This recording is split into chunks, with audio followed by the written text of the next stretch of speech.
اعوذ باللہ من الشیطان الرجیم بسم اللہ الرحمن الرحیم۔ شروع کرتا ہوں اللہ تعالیٰ کے بابرکت نام سے جو نہایت ہی مہربان اور رحم کرنے والا ہے۔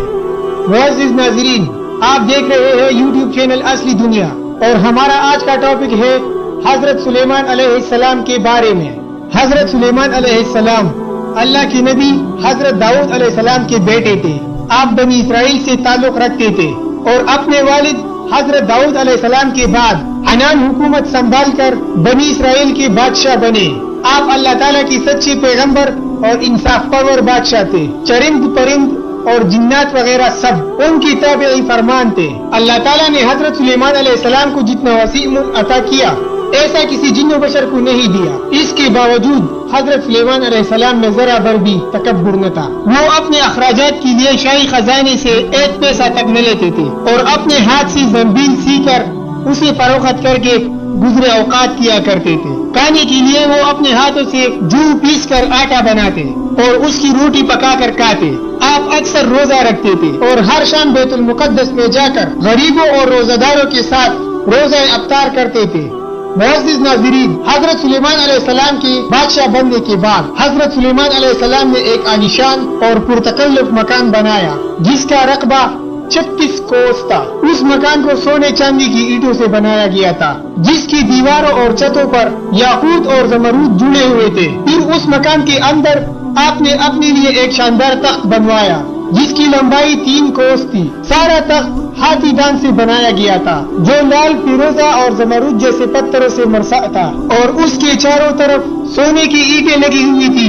تخت کے چاروں کونوں پر ایسے درخت تھے جن کی ڈالیاں سونے کی تھی، اور ہر ڈال پر ایک طوطا اور طاووس بنا کر ان کی پیٹ کے اندر مشک بھر دیا گیا تھا۔ ان درختوں کی خوشے انگوروں کی طرح تھی۔ اس تخت کے نیچے اور دائیں بائیں 1000 سونے کی کرسیاں لگائی گئی تھی، اور ان کے پیچھے جنوں اور انسانوں میں سے غلام کھڑے کر دیے گئے تھے۔ یہ تخت جنات نے بنایا تھا جو آپ کے رعایا تھے۔ معزز ناظرین، جب حضرت سلیمان علیہ السلام تاج شاہی سر پر رکھ کر اس عظیم الشان تخت پر قدم رکھتے تو ان کی ہیبت سے تخت اس وقت حرکت کرنے لگتا تھا، اور طوطا اور طاووس بھی اللہ کے حکم سے اپنے پر پھیلا دیتے تھے جن سے مسک وغیرہ کی خوشبو نکلتی تھی۔ اللہ تعالیٰ کے فضل سے حضرت سلیمان علیہ السلام ہر جانور کی بولی سمجھتا تھا۔ جب آپ تاج شاہی سر پر رکھتے تو تمام پرندے تخت کے اوپر معلق ہو کر آپ کے سر پر سایہ کرتے تھے۔ جس مکان میں تخت سلیمانی تھا اس میں کئی محرابیں تھے جہاں عابد و زاہد لوگ بیٹھ کر عبادت الہی کیا کرتے تھے۔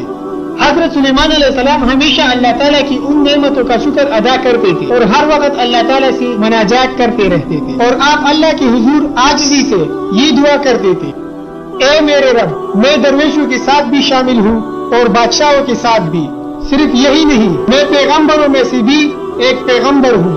اے میرے مالک، میں تیری نعمتوں کا کہاں تک شکر ادا کروں۔ معزز ناظرین، اس کے علاوہ اللہ تعالیٰ نے ہوا کو حضرت سلیمان علیہ السلام کے تابع کر دیا تھا۔ جب آپ اپنے عظیم الشان تخت پر بیٹھ کر تخت کو چلنے کا حکم دیتے تو تخت اتنی تیز رفتاری سے چلتا کہ آپ ہزاروں کوس کا فاصلہ چند منٹ میں طے کر آتے تھے۔ آپ صبح کو ایک شہر اور شام کو دوسرے شہر میں ہوتے تھے۔ آپ کے باورچی خانے کے لیے جنات نے بڑی بڑی پتھر کی دیگیں بنائی ہوئی تھی جنہیں بادل پانی سے بھر دیتا تھا۔ ان دیگوں میں روزانہ کئی ہزار اونٹ پکتے تھے، اور خلق اللہ صبح سے شام تک آپ کے لنگر خانے سے کھاتی پیتی۔ ہاتھوں ناظرین، اب تک کے لیے اتنا ہی کافی۔ مزید ایسے اسلامک ویڈیوز کے لیے دیکھتے رہیے ہمارا چینل اصلی دنیا، اور اگر آپ لوگوں کو ہماری ویڈیو اچھی لگے تو ویڈیو کو لائک کریں، چینل کو سبسکرائب کریں، اور ساتھ ہی بیل کے آئیکن پر ضرور کلک کریں تاکہ ہماری ہر آنے والی نئی ویڈیو کی نوٹیفیکیشن آپ تک بر وقت پہنچ سکے۔ شکریہ۔ السلام علیکم ورحمۃ اللہ وبرکاتہ۔